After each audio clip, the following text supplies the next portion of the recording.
So, of course, this was a significant debate in the Reformation, and coming out of the transubstantiation view of the Catholic Church, where the cup and the wafer become the literal body and blood of Christ.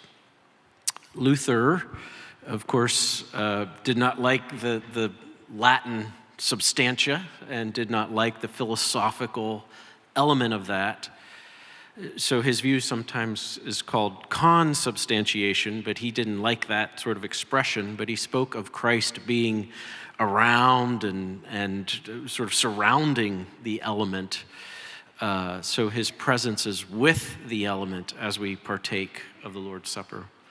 And you should look at Luther's catechism, because he says something here that I think gets lost sometimes in the debate about this, or we move off of Luther's view as Reformed folk.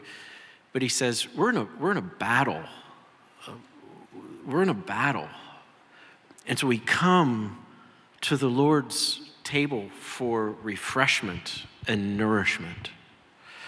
And I think that's just a helpful perspective. We may not agree with his view of consubstantiation, but I think he highlights for us, especially in certain pockets of American evangelicalism that might have a lower view of the Lord's Supper, perfunctory view, perhaps, of the Lord's Supper, that we really take this seriously, or the necessity of it for our walk. You should speak more directly to this, Dr. Thomas, in terms of Calvin's view, but Calvin speaks not so much of communion as Christ's presence down with us, but in one sense, we are having a foretaste of the marriage supper of the Lamb to come.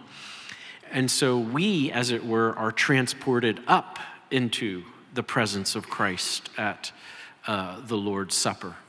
And of course, that's a different view than the Zwinglian or the simply memorial view, that the elements are just simply in memory of. So Calvin sort of carves, I think, a different view there altogether, and I think it's worthy of our reflection. Yes, actually, it's interesting. I mean, Calvin writes a couple of very important letters where he has a very high view of the Lord's Supper, and of course he treats it at length in the Institutes. But I think it's easier to see it from a liturgical point of view. When Calvin reformed the liturgy in Geneva, he took he took the skeleton of the medieval Roman Mass liturgy, and there's a section of that liturgy that goes back to the early church, the Sursum Corda, lift up your hearts. And he moved it from the liturgy of the word to the liturgy of the supper. So the Sursum Corda comes right before the supper. And I think Calvin is giving you a clue that, a lot of evangelicals think that at the supper, Jesus sort of comes down and you close your eyes and you have a little personal moment with Jesus. But I think Calvin is saying the exact opposite. You are actually being taken spiritually to where Jesus is. And where is the human body of Jesus? Well, it's not here, it's in heaven. It's at the right hand of God. And I think viewing it as a vertical moment rather than a descending moment, I think is helpful. And I think that's what Calvin is doing liturgically. I think it's worth seeing why the Reformers believed this was a very important question, because it could seem to some to be one of those questions scholastic theologians love playing around with.